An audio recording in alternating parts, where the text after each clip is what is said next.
To change lock screen clock on OPPO Find X9 Pro, first of all, we need to open settings. Over here in settings, we can choose home screen, lock screen, and style. And then in here, we're gonna tap on the current lock screen we have set up. Now in here, we can of course tap on the clock in order to start customizing it. We can change the information, the additional information that is available. So we have the temperature and the weather, or the pedometer. We can also change the style of, or the position of the clock. We can move it all the way to the left, or change to this style in here. Of course, we have the font selection, so you can choose whichever font you actually want to use. And besides that, we have the thickness of the font in here.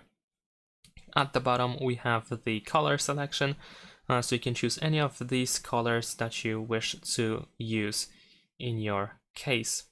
There we go.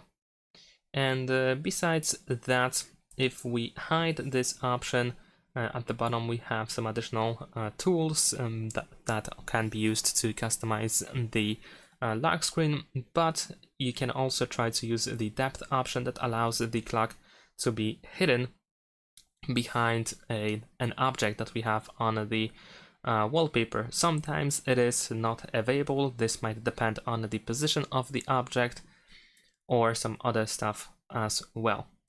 And that's pretty much it. Once you are done with your changes, we can press apply in the upper right corner to save our changes. Thanks for watching, leave a like and subscribe.